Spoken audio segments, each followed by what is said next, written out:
It's amazing, this contradiction. You see it everywhere, where you'll hear most politicians, whether it's Joe Biden, Lindsey Graham, Seth Moulton, they'll say things like, um, if you disagree with the U.S. government, you got to try to achieve your ends peacefully through deliberative democracy, or else, sorry, you're just out of luck. You got to take other people into consideration. But if any foreign government potentially violates your freedom, don't ever engage in appeasement. That's what Neville Chamberlain did. Only a coward would do it. Risk mass death, mass theft, and mass murder so your potential freedoms are not violated. Now, April 15th is coming up soon, so make sure to send us 30% of your income or we'll cage you and have the police shoot you if you try resisting. I mean, this blatant appeasement contradiction that all of the Democrats and all of the Republicans believe is so extremely shallow for the costs that they're willing to bear to fight these wars. I mean, I'm supposed to believe it's that important whether Viktor Yanukovych is on the throne in Kiev or whether it's Vladimir Zelensky, because that's basically what the war is over. Either someone who answers to Putin or someone who answers to NATO. That's why, according to the estimates I've heard, it's literally about 100,000 Ukrainians have died, not to mention all the property destruction, not to mention all the enslavement of all the conscripts in Ukraine and the conscripts in Russia, not defending Putin by any metric here. Now, by the way, now that I've said that, let's say a quick word before we go on about the Libertarian Institute. I've been on the board for I don't know how many years, and it does fantastic work, and it has helped to publish a number of really, really significant works that have had a genuine impact. I mean, if you look at Scott Horton's books published by the Libertarian Institute about Afghanistan and the war on terror, those have endorsements by absolutely top thinkers and influencers who will say, hey, look, if you need to know the background on the fiasco in Afghanistan, you got to read the Scott Horton book. That's what they say. And that Libertarian Institute is accomplishing the things it's accomplishing and getting our message out to the world on a shoestring compared to what some of these big foundations have. And in terms of the output, their output, given their size, is vastly in excess of what you would expect it would be. And so, we want to do what we can to help, and some people can help by writing, contributing to the Libertarian Institute in that way, but others can contribute not with their time, but with a contribution. And I don't get $1 from any of this, by the way. I just like the Libertarian Institute, and I want to see them succeed. So if you're ever thinking, I would like to help out the cause, but I don't know who's on the level or, which organization isn't going to blow the money or whatever, I can wholeheartedly and without reservation recommend the Libertarian Institute, which is having its fund drive at this very moment. So the website is libertarianinstitute.org. I don't know if you were planning to say something, Keith, but that was my pitch. Thank you so much for the pitch. Yes, we have a number of contribution levels. You can get a copy of Domestic Imperialism, 9 Reasons I Left Progressivism. If you're a little short on funds and can't donate and buy the book, you can always get a free PDF at libertarianinstitute.org. Also, the 48 things I read that made me a libertarian in the Volunteerist Handbook, you can also get that on libertarianinstitute.org. You donate a certain amount, you get a free book. And Scott's books are also terrific. There's so much important research that we're only able to do because of contributors. And Scott Horton published a terrific book titled Fool's Errand, Time to End the War in Afghanistan. This was before the withdrawal. Now people can look back and say, well, yeah, that probably shouldn't have been a 20-year war. Scott was saying this years before it was generally accepted. And he goes through a number of details.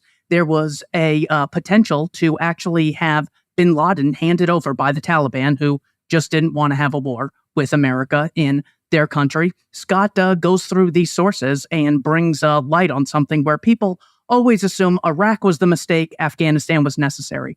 I think his book, Fool's Errand, does a terrific job in saying, turns out these wars are based on explicit lies, or the costs are just not worth the potential benefits that we could eventually come across. We have a book titled The Fake China Threat by Joe Salas Mullins. Very important topic now. You have Seth Moulton, a senator from Massachusetts, who said, the U.S. should say to China that if they invade Taiwan, we are going to blow up TSMC, which is the Taiwanese semiconductor manufacturing company.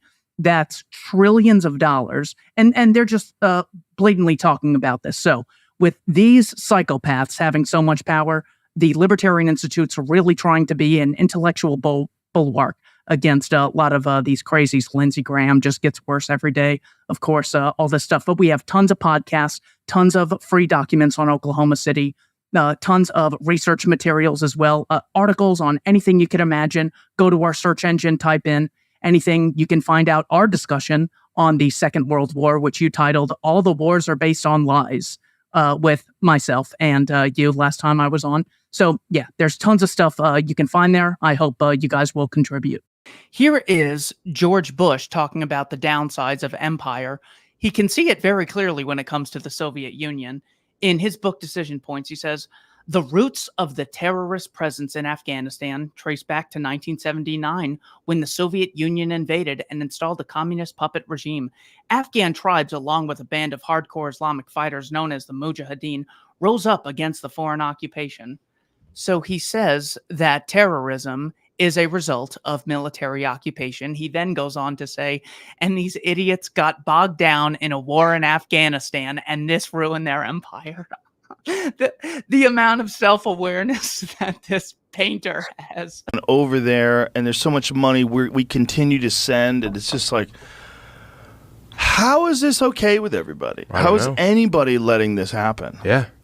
I mean, the taxpayers are really holding the bag on it too, you know. Dave Smith had a wild suggestion. What was that? He was on. He's full of those. He is. He was doing a debate about Russia and Ukraine, and he said one of the ways to incentivize Russia to stop attacking Ukraine is if we left NATO. Whoa! Not only should we say that Ukraine's not going to join NATO, but we're going to leave NATO. And I was like, whoa. What would be the repercussions of that, though? Who fucking knows?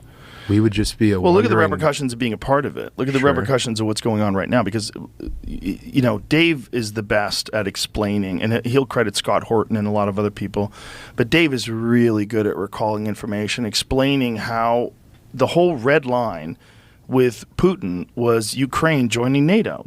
They always knew that. And they kept moving NATO-based countries. They kept moving weapons closer and closer to Russia. Like, the whole thing was like they're baiting him to do this. That's what you're arguing if you're arguing the minimum wage should be raised. Because you know what? There's a bunch of people. Let's say this, right?